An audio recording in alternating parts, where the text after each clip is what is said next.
Hi Mayam, Capex Beauty da amuhana welcome tozari. Ngasigi review tozagotoriba product se aigi sunscreen anine. Ahanba sunscreen se Kaya Sun Defense Ultra Light Aquagel. Aduga anisubasina Innisfree gi blueberry range ki Rebalancing Watery Sun Cream ne. Ahanbagi oina SPF haibase sun protection factor haibane. Aduga sigi sun protection factor sida kitang common misunderstanding khara leiye haibadi SPF 50 haibasina SPF 20 or 30 dagi henna sun protection pi haibagi misconception je sise ai hana kitang clarify tawzage SPF ka lakminaba number se sisina magi sun protection gi level do natte mana piriba amount of time do adutugi number ne sida e se haibadi SPF 45 sina SPF 25 tagi henna kuina sun protection pi haibane SPF ki number da khetnari se sun protection gi time span do adu kitang khakne like any other skincare product sunscreen sisu akhoi gi skin ga chanaba leibina chumgani hana thamjage aduga ngasi review tawjariba product ani se oily natraga acne prone skin gi di chanagani na hana thamjage ahanbagi agi product se Kaya Sun Defense Ultra Light Aquagel Sunscreen ne aduga magi SPF sina 25 adu my price se 50 ml da 580 rupees MRP oye sigi product se gel form ne adu ma se yam light oye magi consistency se teiba su yam nungai aduga pura zero stickiness oye aduga easy to apply oiba aduga white cast leitaba aduga akhoi skin sida yam easily absorb tawba aduga yam phajana settle tawba product ne I really like this product sigi product sida one of the main ingredients in yaur se octocrylene ne octocrylene se UV rays absorb tawba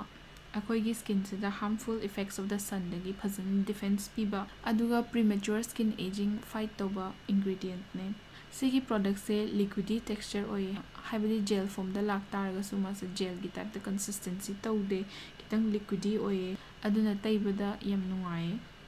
other face product ki makhada taibada su there is no problem one of the best things sigi product sigi mase pores si clog sum tawde sigi product sigi the only negative thing is magi SPF se 25 oy base so frequent application darkar lai base especially sun exposure yam kuina laidoi oi taragadi frequent application is definitely required magi SPF se name banina next ki product se Innisfree gi blueberry range tagi rebalancing water sun cream ne aduga magi SPF se 45 ne aduga magi price na 40 ml da 800 rupees oi sigi product se pura watery consistency ne haibadi teiba kanda ising dawna tai aduna absorption dadi kemta problem laite Innisfree gi blueberry range se yam hydrating and moisturizing oil range ne aduna sigi sunscreen sisu there is no exception masu hydrating oil aduga moisturization phazana piye adu mase teiba kanda akhoi gi stickiness oiba aduga greasiness oiba gi feeling do adudi su pp de aduga mase su skin da phazana adum absorb tawe aduga settle phazana tawe aduga atopa akhoi gi other face product ki makhada teiba kanda there is no problem in layering adu masu zinc dioxide yaudabani white cast ki problem di laite oily or acne prone skin gi physical or mineral sunscreen khanba kanda zinc oxide natraga titanium dioxide khallaga leibina chungani Innisfree gi sigi products da one of the main ingredients say titanium dioxide ne so sigi products say it's quite suitable for oily and acne prone skin Innisfree gi sigi products say pores clog tawde aduga sensitive skin natraga akhoi gi skin da redness lakpado adugi dasu chanagani na ai dum thamjage aduga mase UVA aduga UVB radiation dagi protection piye sigi products so I really like it haidi mas SPF su wangi aduga hydrating su oibanina it suits very well sigi Innisfree sigi negative oiba factor ama hayo hai targadi masi kitang shiny oye aduna matte finish pamba mina di perhaps they won't like it overall aigi ngasi product animak I really like it. Sizinabada kemta problem laite aduga breakouts su